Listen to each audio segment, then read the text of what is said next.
Sir, ഈ വരുന്ന നിയമസഭാ തെരഞ്ഞെടുപ്പിൽ LDFനെതിരെ, ഈ സർക്കാരിനെതിരെ ഭരണവിരുദ്ധ വികാരം ശക്തമാണ്. അതുകൊണ്ട് പിണറായി വിജയൻ്റെ നേതൃത്വത്തിൽ തെരഞ്ഞെടുപ്പിനെ നേരിടണ്ട, അദ്ദേഹം മാറി നിൽക്കട്ടെ. LDF മറ്റാരുടെയെങ്കിലും നേതൃത്വത്തിൽ തെരഞ്ഞെടുപ്പിനെ നേരിട്ട് വിജയിച്ചതിനു ശേഷം, ഭൂരിപക്ഷം കിട്ടിയതിനു ശേഷം പിണറായി വിജയൻ വേണമെങ്കിൽ മുഖ്യമന്ത്രിയായി വരട്ടെ. ഇങ്ങനെ ഒരു സാധ്യത കേരള രാഷ്ട്രീയത്തിലുണ്ടോ? അങ്ങനെയൊക്കെ ചില ചർച്ചകൾ ചില കോണുകളിൽ നിന്ന് ഉയർന്നിട്ടുണ്ട്. ഇപ്പോൾ നമുക്ക് മനസ്സിലാകുന്നത് ആകസ്മികമായിട്ട് ഈ CPMൻ്റെ സൈബർ ഇടങ്ങളിൽ ശൈലജ ടീച്ചറെ ഉയർത്തി കാണിക്കുന്നു. അതുപോലെ പാർട്ടി സെക്രട്ടറി MV ഗോവിന്ദൻ മാസ്റ്ററെ ഉയർത്തി കാണിക്കുന്നു. ഈ ഒരു പിണറായി പ്രചാരണം അതിന് ഒരു കുറവ് വന്നിട്ടുണ്ട്. പകരം ഞാൻ ഈ പറഞ്ഞതുപോലെ ചില നേതാക്കളെ ഉയർത്തി കാണിക്കുകയാണ്. ഇങ്ങനൊരു സാധ്യത ഉണ്ടോ LDFൽ? ഒരു സാധ്യത ഇപ്പോൾ നമ്മൾ 1000 പേര് പറഞ്ഞ് വിശേഷിപ്പിച്ച ഒരാളാണ്. അതിൻ്റെ ഈ ഒരു PR വർക്കെന്നൊക്കെ നമ്മൾ പറയുമ്പോൾ നമ്മൾ കാരണഭൂതം എന്ന് പറയുകയാകട്ടെ, ക്യാപ്റ്റൻ ആകട്ടെ, വ്യക്തിപൂജ പല വിധത്തിൽ നടക്കുകയും ഇദ്ദേഹത്തെ ആ സ്ഥാനത്തേക്ക് പ്രതിഷ്ഠിക്കുകയും ചെയ്ത ശേഷം ഒടുവിൽ ഭാര്യ ചോദിച്ച ചോദ്യം, ഇങ്ങനൊരു കാര്യം പൂച്ചയ്ക്കാരും മണി കെട്ടി, ഈ ചോദ്യം അദ്ദേഹത്തോട് ആര് പറയും? ഇനി പറയാൻ, അതായത് താങ്കൾക്ക് മാറി നിന്നുകൂടെ എന്ന ചോദ്യം ആര് ചോദിക്കും? ചോദിക്കാൻ കെൽപ്പുള്ളവർ പാർട്ടിക്കകത്തുണ്ടായിരുന്നു എങ്കിൽ ഇതിനോടകം അവർക്ക് മറ്റു പല ചോദ്യങ്ങളും ചോദിക്കാനുള്ള അവസരം ഉണ്ടായിരുന്നു. അപ്പോഴെല്ലാം ഇവർ നിശബ്ദമായി മൗനീഭാവങ്ങളാണ്, ഒറ്റ വകം കിട്ടുന്നില്ല. ആദ്യത്തെ കാര്യം, ഇത് സംഭവിക്കാനിടയില്ല എന്നതാണ് എൻ്റെ മനസ്സ് പറയുന്നത്. 2, അത് വച്ചുകൊണ്ടുള്ള മറ്റു കാര്യങ്ങളിലേക്ക് പോവാം. ഒരു കാരണവശാലും അദ്ദേഹത്തോട് ഈ ഒരു ആവശ്യം ആരും ചോദിക്കില്ല, മുന്നോട്ട് വയ്ക്കാൻ ഒരു പാർട്ടി ഘടകവും തയ്യാറാവില്ല. അതിന് അദ്ദേഹം ഇനിയും ക്ഷയിക്കണം, ആരോഗ്യം വീണ്ടും ക്ഷയിക്കണം, പാർട്ടി തലത്തിൽ രാഷ്ട്രീയമായി ക്ഷയിക്കണം. ആ അവസ്ഥയിലല്ല പിണറായി വിജയൻ. എപ്പോഴും അദ്ദേഹത്തിൻ്റെ ഉള്ളിൽ ഒരുപക്ഷെ നാളെ ഇതിങ്ങനെ സംഭവിച്ചേക്കുമോ എന്നുള്ള പാർട്ടിക്ക് അങ്ങനെ ഒരു ചോദ്യമുണ്ട്. ഞാൻ അതിലേക്ക് വരാം. അത് അദ്ദേഹത്തിൻ്റെ ഉണ്ടായേക്കാം. പക്ഷേ അത് പുറത്ത് കാണിക്കുന്ന ആളല്ല. നമുക്ക് അദ്ദേഹത്തിൻ്റെ ഏത് കുറവുകളും വലിയ തോതിലുള്ള ഭരണവിരുദ്ധ വികാരമുണ്ട് എന്ന് തന്നെ കരുതുക. പറഞ്ഞു കേൾക്കുന്ന അതാണ്. ഇക്കുറി കോൺഗ്രസ് വരുന്നത് എപ്പോഴും അങ്ങനെയാണല്ലോ. ഈ ശബരിമല വിഷയം കത്തിക്കൊണ്ടിരിക്കുമ്പോൾ കോൺഗ്രസിന് ഇത്രയധികം സീറ്റ് കിട്ടിയത് കോൺഗ്രസ് കുടിഞ്ഞൊരു കുപ്പ എടുത്തിട്ടല്ല, പക്ഷേ ഇത്രയും MP-മാരെയും കൊണ്ട് അവർ പോയി, വീണ്ടും അത് ആവർത്തിച്ചു. ഇതൊക്കെ അതേപോലെ ഇക്കുറിയും ഒരുപക്ഷെ കോൺഗ്രസ് ഭരണത്തിലേക്ക് വരികയാണെങ്കിൽ അതും കോൺഗ്രസിൻ്റെ മികവ് കൊണ്ടൊന്നുമല്ല, ഒരു മികച്ച രീതിയിലുള്ള പ്രതിപക്ഷമായതുകൊണ്ടാണോ? അല്ല. ഇപ്പോൾ എഴുന്ന VD സതീശൻ ഈ കിടന്ന് അലറുന്നതിനൊക്കെ വേറെ ഓപ്ഷൻ ഇല്ലാതെ വരികയാണ്. ചെന്നിത്തലയും വലിയ കാര്യങ്ങൾ പറഞ്ഞിട്ടല്ലേ പിണറായിക്കെതിരെ പോരടിച്ചു നിന്നത്. ഒരു ഫലം ഉണ്ടായില്ല. ഇനി സതീശൻ, അപ്പോൾ ഇവിടെ സതീശനെ അല്ലെങ്കിൽ ഇപ്പോൾ കോൺഗ്രസിനെ സഹായിക്കാൻ പോകുന്നത് വലിയ തോതിൽ ഭരണവിരുദ്ധ വികാരമാണ്. അപ്പോൾ അത് ഭരണവിരുദ്ധ വികാരം ഒരു വശത്ത് വളരെ ശക്തമായി നിലനിൽക്കൊള്ളുമ്പോൾ മറുവശത്ത് ഒരു ന്യൂനപക്ഷ കൺസോൾട്ടേഷൻ കൂടെ ഉണ്ടാകുന്നുണ്ട് UDFന് അനുകൂലമായി. ഇത് രണ്ടും കൂടെ ചേരുമ്പോഴാണ് വലിയ പരാജയം LDFനെ കാത്തിരിക്കും. അല്ലാതെ സംഭവിച്ച ശേഷം നമുക്ക് ഉറപ്പിക്കാം. പക്ഷേ എങ്കിൽ കൂടിയും ഇതാണ് പൊതുവെ കാണുന്നതും. കോൺഗ്രസിൻ്റെ വലിയ തോതിലുള്ള ഈ സ്റ്റേജ് ഇടിഞ്ഞ് വീഴുന്ന മട്ടിലുള്ള ഈ തിക്കും തിരക്കും ഒക്കെ അതിൻ്റെ ഈ ഒരു ചിന്ത അത്ര ആഴത്തിലുള്ള മനുഷ്യൻ്റെ മനസ്സിൽ കോൺഗ്രസ്സുകാർ വലിയ രീതിയിൽ ആവേശം കൊള്ളുന്നതിൻ്റെ പിന്നിൽ ഇതാണ്. സാർ, അവിടെ ഒരു ചോദ്യം, അങ്ങനെ സംഭവിച്ചു എന്നിരിക്കട്ടെ, കോൺഗ്രസ് അധികാരത്തിലെത്തി, ഹൈപ്പോത്തറ്റിക്കാണ്, നമ്മളൊരു സങ്കല്പമാണല്ലോ. കാരണം തെരഞ്ഞെടുപ്പ് കഴിയാതെ നമുക്ക് വ്യക്തമായിട്ടൊന്നും പറയാൻ പറ്റില്ല. ഫലം വന്നതിന് ശേഷമേ അക്കാര്യത്തിൽ നമുക്കൊരു ഉറപ്പ് പറയാൻ കഴിയുള്ളൂ. എങ്കിലും ആ ഹൈപ്പോത്തറ്റിക്കലായിട്ട് തന്നെ ഒരു ചോദ്യവും ചോദിക്കുകയാണ്. അങ്ങനെയെങ്കിൽ ശ്രീമാൻ പിണറായി വിജയൻ പ്രതിപക്ഷ നേതാവായിട്ടിരിക്കുമോ? അതിന് അദ്ദേഹത്തിന് കഴിയുമോ?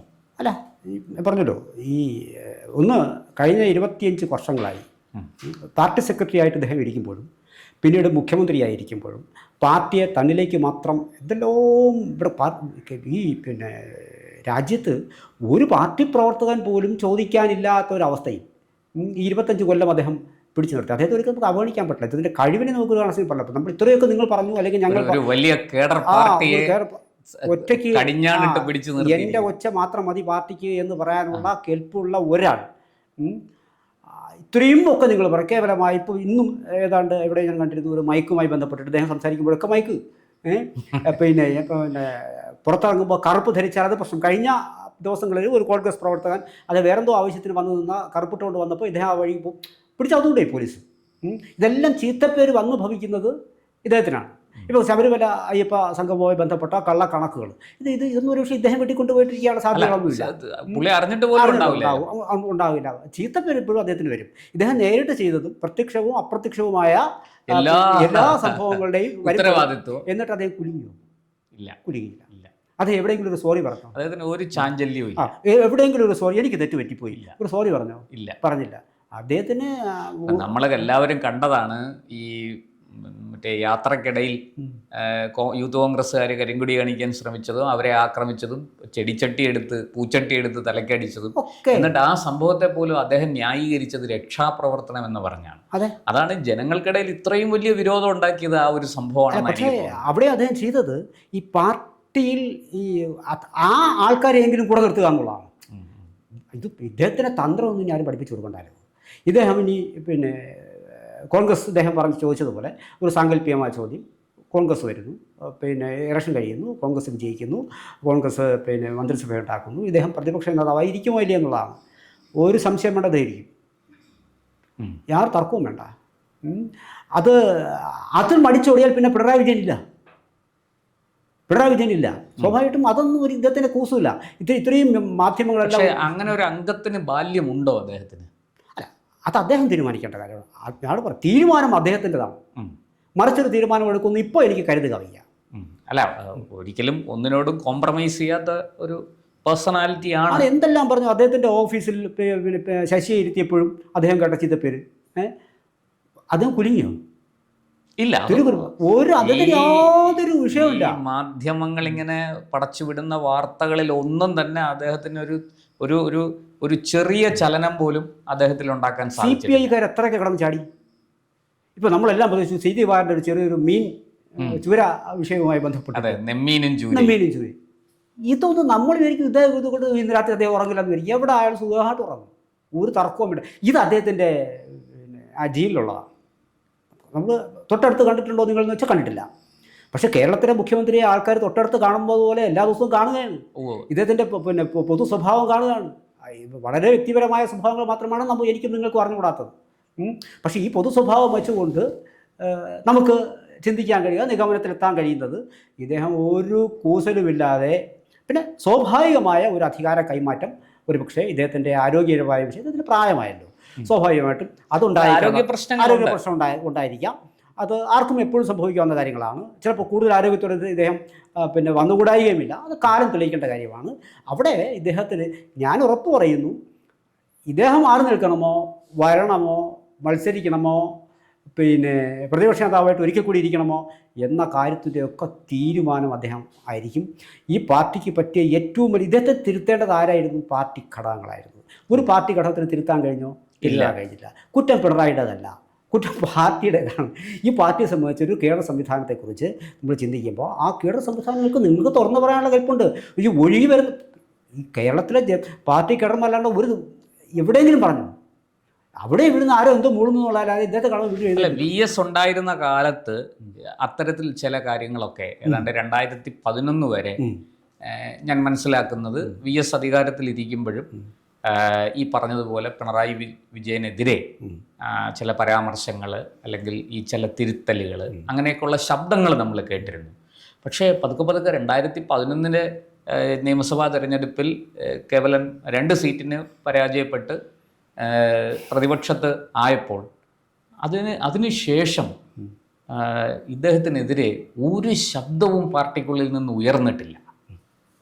അതാണ് അവർ പറയുന്നത്. മാധ്യമങ്ങൾക്ക് മുന്നിൽ അവർ പറയുന്നത് പോലും വിഭാഗീയത എന്നേക്കുമായി അവസാനിച്ചിരിക്കുന്നു എന്നാണ്. അല്ല, അതാണല്ലോ ശരി. കാരണം വെച്ചാൽ ഇപ്പോൾ നമ്മൾ ഇതിനു മുമ്പുള്ള ഒരു പാർട്ടി സെക്രട്ടറിമാരെക്കുറിച്ചോ പിന്നെ CPM മുഖ്യമന്ത്രിമാരെക്കുറിച്ചോ AK ഗോപാലിനെക്കുറിച്ചോ അല്ലെങ്കിൽ EMSനെ കുറിച്ചോ പാർട്ടിയിലെ പ്രമുഖരായ പഴയ നേതാക്കൾ എല്ലാവരും ഉണ്ട്. അവർക്കൊന്നും ചാർത്തി കിട്ടാത്ത ഒരു പേര് ഇപ്പോൾ പിണറായിസം എന്ന് പറയുന്നത് അദ്ദേഹം അത് ആനന്ദിക്കുകയാണ്. പിണറായിസം അഭിരമിക്കുകയാണ്. അഭിരമിക്കുകയാണ്, പലതും കാട്ടിക്കൂട്ടുകയാണ്. നമ്മൾ പൊതു ധാരയിൽ നിന്ന് നോക്കുമ്പോൾ ഇത് ശരിയല്ലല്ലോ എന്ന് പറയും. ഇപ്പോൾ വഴി പോകുന്ന ഒരുത്തൻ കറുപ്പെടുത്തുകൊണ്ട് പോയി, കഷായത്തിന് അവൻ കറുപ്പെടുത്തുകൊണ്ട് പോയി അയാളെ പിടിച്ച് മാറ്റി കൊടുത്ത് പോലീസ് 2 മണിക്കൂർ എന്നെ പെട്ടെന്നൊരു മെഡിക്കൽ ഷോപ്പിലേക്ക് എൻ്റെ വീട്ടുകാരെ പറഞ്ഞു വിടുകയാണ്. ആ വഴി കൂടി പിണറായി പോവുകയാണ്. അവിടെ ചിലപ്പോൾ പോലീസ് സംശയം നിന്ന് എന്നെ പിടിച്ച അകത്തോണ്ട് ഇട്ടാൽ ആരും ചോദിക്കാൻ വരാത്തൊരു കാലത്തിലേക്ക് കാണും. അപ്പോൾ ഇതിന്മേൽ അദ്ദേഹം ഇത് കാണുന്നുണ്ട്. അദ്ദേഹം എപ്പോഴെങ്കിലും പറഞ്ഞിട്ടുണ്ടോ നെവർ ഡു ദാറ്റ്, എന്ത് ഡ്രസ്സ് ധരിച്ചോട്ടെ എന്ന് പറയാൻ പോലും അദ്ദേഹം തയ്യാറല്ലായിരുന്നു. അപ്പോൾ അദ്ദേഹത്തിൻ്റെ മനസ്സ് വായിക്കാൻ ഇപ്പോൾ പലർക്കും കഴിയുന്നില്ല. ഒരു കാര്യം മാത്രം പറയുന്നുള്ളൂ, അത് ഇത്രയും വൃത്തികെട്ടവനാണെന്നുള്ള തരത്തിലുള്ള പ്രചാരണം ഉണ്ടാക്കിയെടുക്കുക എന്നുള്ളതാണ്. അദ്ദേഹത്തെക്കുറിച്ച് പറഞ്ഞിട്ടുണ്ടോ, ഞാൻ പറഞ്ഞിട്ടാണെന്ന് പറഞ്ഞിട്ടുണ്ടോ, ഇത് ചെയ്യരുതെന്ന് പറഞ്ഞിട്ടുണ്ടോ, പോലീസിനെ താക്കീത് ചെയ്തിട്ടുണ്ടോ? പക്ഷേ അദ്ദേഹം ഇടയ്ക്കിടയ്ക്ക് പറയും പോലീസിലെ വൃത്തികേടുകൾ വച്ച് ഉറപ്പിക്കില്ല എന്നുള്ളൊരു അതിൽ കുറേ നടക്കും. സ്വാഭാവികമായിട്ടും ഇതിന് തീരുമാനം എടുക്കേണ്ട അദ്ദേഹമാണ്. ഒരു കാരണവശാലും അതിന് പാർട്ടി കേഡർമാർക്കോ പാർട്ടി ഏതെങ്കിലും ഒരു ഗ്രൂപ്പിനോ പിന്നെ നമ്മുടെ ദേശീയ ജനറൽ സെക്രട്ടറിക്കോ നാവ് പൊങ്ങില്ല. തീരുമാനം അദ്ദേഹത്തിൻ്റെതാണ്. ഉറപ്പ് പറയാം, അങ്ങനെ ഒരു സാഹചര്യം വരികയാണെങ്കിൽ, സാങ്കല്പികമായി അങ്ങനെ ഒരു സാഹചര്യം വരികയാണ് എങ്കിൽ അദ്ദേഹം ഒരു കൂസലുമില്ലാതെ, അതല്ലെങ്കിൽ നിങ്ങൾ ഇന്ന് വരെ കണ്ട, പിന്നെ ഇത്രയും നാൾ അദ്ദേഹം ഉണ്ടാക്കി വെച്ച ഇമേജ് പോയില്ലേ, അദ്ദേഹം നിങ്ങൾ സങ്കല്പിക്കൂ, അദ്ദേഹം സഭയിലേക്ക് വരുന്നില്ല. ഈ അറസ്റ്റ് ചെയ്യുമ്പോഴത്തേക്ക് നെഞ്ചുവേന എന്നൊക്കെ പറഞ്ഞതുപോലെ എനിക്ക് ഇച്ചിരി ആരോഗ്യം ബുദ്ധിമുട്ടാണ്, ഞാൻ സഭയിലേക്ക് എത്തുന്നില്ല എന്ന് പറഞ്ഞാൽ പോലും തിരിച്ചറിയപ്പെടും. താൻ ഇത്രയും നാൾ കെട്ടി ഉയർത്തിയ ആ കോട്ട അങ്ങനെ അദ്ദേഹം പെരുമാറിപ്പോയാൽ പിന്നെ ആയിരിക്കും പാർട്ടിയിലെ ഇതുവരെ മിണ്ടാതിരുന്ന നാവുകളൊക്കെ ചലിച്ചു തുടങ്ങുന്നത്. അദ്ദേഹത്തിനറിയാം ഒരിക്കലും നമ്മളങ്ങനെ, നമ്മൾ വലിയ സിനിമയിലൊക്കെ വലിയ വില്ലന്മാരെ കാണുമല്ലോ, വില്ലന്മാർ അയാൾ ഒരിക്കലും സറണ്ടർ ആവില്ല. അയാൾ അന്ത്യനിമിഷം വരെ പോരാടും, മരിച്ചാലും തോൽക്കില്ല.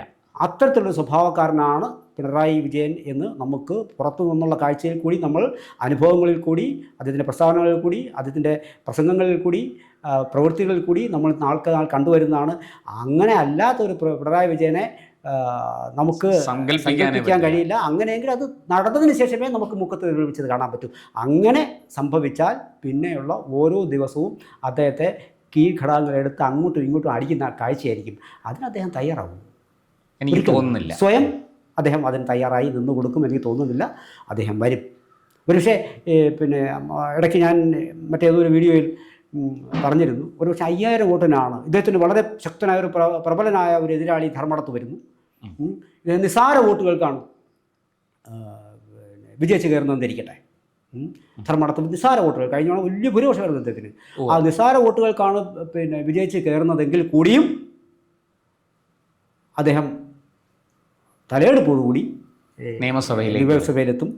പിന്നെ അദ്ദേഹം ശ്രമിക്കുന്നത് പാർട്ടിയെ വീണ്ടും എങ്ങനെ ഞാൻ കയ്യിലെടുക്കാം, പരിധി നിർത്താമെന്നുള്ളതാണ്. അതിനു വേണ്ടിയുള്ള ചിന്തകളും പ്രവൃത്തികളുമായി അദ്ദേഹം വീണ്ടും സഭയിലെത്തും. എന്തായാലും നമുക്ക് കാത്തിരിക്കാം. ഈ പറഞ്ഞതുപോലെ പിണറായി വിജയൻ മത്സരിക്കുമോ ഇല്ലയോ, അദ്ദേഹം മാറി നിൽക്കുമോ, തെരഞ്ഞെടുപ്പിന് ശേഷം LDFന് ഭൂരിപക്ഷം കിട്ടിയാൽ വീണ്ടും മുഖ്യമന്ത്രിയാകുമോ, പകരക്കാരനെ വെച്ച് തെരഞ്ഞെടുപ്പിനെ നേരിടുമോ, ഇതൊക്കെ ഒരു ചോദ്യം, ഒരു ഇടപെടൽ കൂടി അല്ല. ഇപ്പോൾ നമ്മൾ ഈ സാങ്കല്പികമാണല്ലോ ഇതെല്ലാം, ഇതൊക്കെ അദ്ദേഹം കേൾക്കുന്നുണ്ട്. ശക്തമായ പിണറായി വിരുദ്ധ വികാരമാണ് ഇത്തവണ CPMനെ തറപറ്റിക്കാൻ പോകുന്നത് എന്ന ഒരു പിന്നെ ചിന്ത പിന്നെ ഏറുന്നത് അദ്ദേഹം കേൾക്കുന്നുണ്ട്.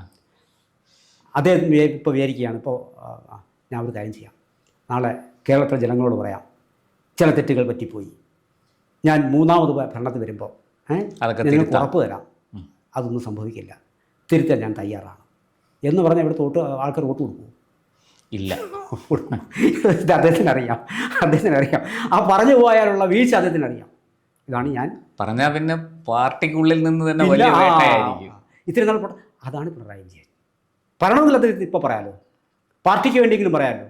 ഇപ്പോൾ പറഞ്ഞാൽ പാർട്ടിയെങ്കിലും രക്ഷപ്പെടും എന്ന് കരുതാമല്ലോ. പാർട്ടി സ്നേഹമാണല്ലോ പാർട്ടിക്കാരനെ സംബന്ധിച്ച് ഏറ്റവും വലുത്. പറയാൻ അദ്ദേഹം തയ്യാറാവുന്നു. പക്ഷെ അദ്ദേഹം പറയില്ല. ഇദ്ദേഹം ഇങ്ങനെ പറയണമെന്ന് അദ്ദേഹത്തോട് പറയാൻ പാർട്ടിക്കാരൻ തയ്യാറാവുന്നു? തയ്യാറാവില്ല. നിസ്സാരക്കാരനല്ല. നമുക്ക് കാത്തിരുന്ന് കാണാം എന്താണ് സംഭവിക്കാൻ പോകുന്നത്. കൂടുതൽ വാർത്തകളും വിശേഷങ്ങളും നേരിട്ട് ലഭിക്കാൻ ജനങ്ങളിൽ നിന്ന് ജനങ്ങളിലേക്ക് ജനഭൂമി ന്യൂസ് സബ്സ്ക്രൈബ് ചെയ്യൂ. ബെൽ ബട്ടൺ അമർത്താനും മറക്കരുത്.